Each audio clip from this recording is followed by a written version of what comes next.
Assalamualaikum warahmatullahi wabarakatuh. Sahabat-sahabat Bangkit TV yang dirahmati Allah Subhanahu wa taala. Semoga sahabat Bangkit TV selalu dalam lindungan Allah dan selalu dilancarkan rezekinya oleh Allah Subhanahu wa taala. Menjelang Muktamar Nahdlatul Ulama ke-34 yang insya Allah akan dilaksanakan pada bulan Desember nanti, sudah mulai mengkerucut para calon ketua umum PBNU. Kali ini ada 4 sifat ideal calon ketua umum PBNU 2021-2026. Apa saja sifat ideal tersebut? Simak pada video berikut ini. 4 sifat ideal calon ketua umum PBNU.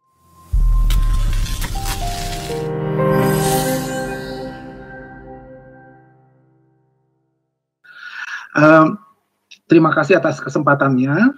Saya tadi sudah banyak sekali menyimak apa yang disampaikan dari beberapa pihak dengan sudut pandang yang masing-masing. Sosok ideal untuk pemimpin Nahdlatul Ulama menjelang 1 abad NU, saya mengambil dari PBNU. Kita tahu PBNU itu adalah pengurus besar Nahdlatul Ulama, tapi dalam konteks diskusi kita, saya memahami bahwa sosok ideal itu juga harus memiliki karakter PBNU. Yang pertama adalah P, dia harus pandai membaca perubahan sosial. Kenapa? Karena ketika NU berdiri tahun 1926, itu orientasi kita adalah bagaimana kita bertarung, ya, bertarung dua tanda kutip ya, dengan teman-teman Wahabi. Ya. Nah, menjelang 1 abad NU, ternyata kalangan Wahabi juga sudah mulai berubah. Saudi Arabia itu sudah mulai moderat. Pangeran Muhammad bin Salman sudah mengintroduce banyak sekali hal-hal yang tadinya tabu, ya, seperti konser musik, ataupun fashion show, bahkan perempuan sudah boleh menyetir, dan seterusnya. Jadi kalau Wahabinya saja, Saudi Arabianya, gitu ya, pusatnya saja sudah mulai bergerak, menggeser bandulnya. Sementara kita mau memasuki abad kedua, kita masih punya paradigma tahun 1926, ya.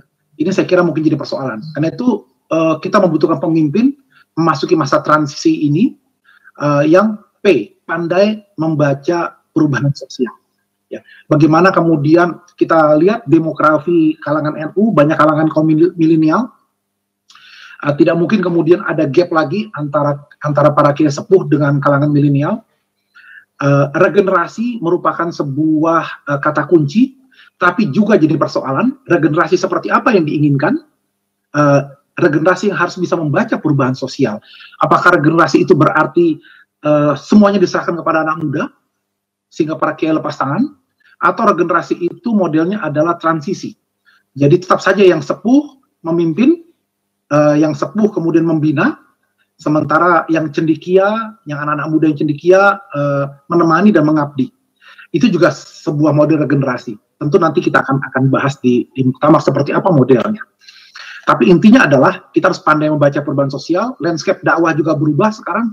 Di abad kedua nanti kita bukan hanya menghadapi dunia medsos, kita akan menghadapi artificial intelligence. Jamaahnya Gus Miftah nanti sudah akan robot-robot cantik.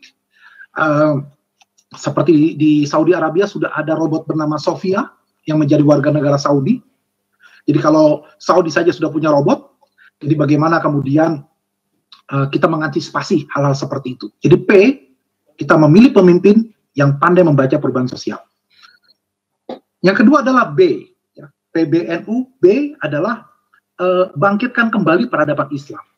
Jadi bola dunia dalam lambang NU itu mencirikan bahwa sejak awal para kiai tidak hanya menempatkan NU dalam kajian lokal, tetapi juga dalam konteks global. Nah, peradaban Islam yang dibangun kembali oleh NU itu bukan dengan arti menggusur peradaban Barat sekarang. Bukan berarti kemudian menghancurkan peradaban yang ada, kemudian membangun kembali dari puing-puing kehancuran itu, tidak. Peradaban Islam yang dimaksud adalah merangkul dan bekerja sama dengan peradaban-peradaban lainnya. Karena peradaban dunia yang kita sekarang nikmati bersama saat ini adalah merupakan asimilasi dan akumulasi dari berbagai kebudayaan zaman dulu yang semuanya saling punya kontribusi. Dan kita tidak bisa kemudian mengklaim bahwa hanya kitalah satu-satunya yang berhak mewarisi dunia ini. Tidak bisa. Dan membangkitkan peradaban Islam dengan orientasi masa lalu seperti dunia khilafah itu sudah nggak bisa lagi. Jadi kalau dengan peradaban Islam lewat khilafah tidak bisa kita lakukan, maka apa yang bisa kita lakukan di NU ini? Maka di sini perlu ada strategi kebudayaan. Saat ini umat Islam merasa tersisihkan dari segi politik, ekonomi, sosial, budaya.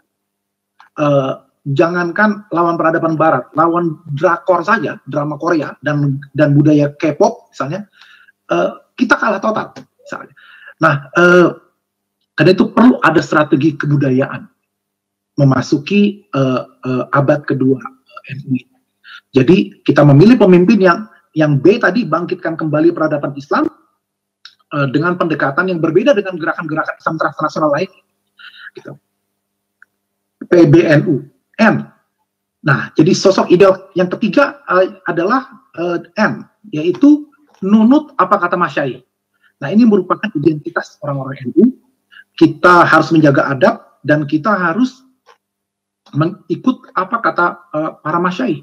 Karena para Masyai kita memutuskan sesuatu itu bukan hanya dengan memahami teks dan konteks, tapi juga dengan pendekatan spiritual. Dan ini menjadi salah satu kekuatan kita dalam rangka itu tadi, dalam rangka membaca perubahan sosial, dalam rangka membangkitkan kembali peradaban Islam, berkontribusi terhadap peradaban dunia, kita mengikuti apa kata Masyai.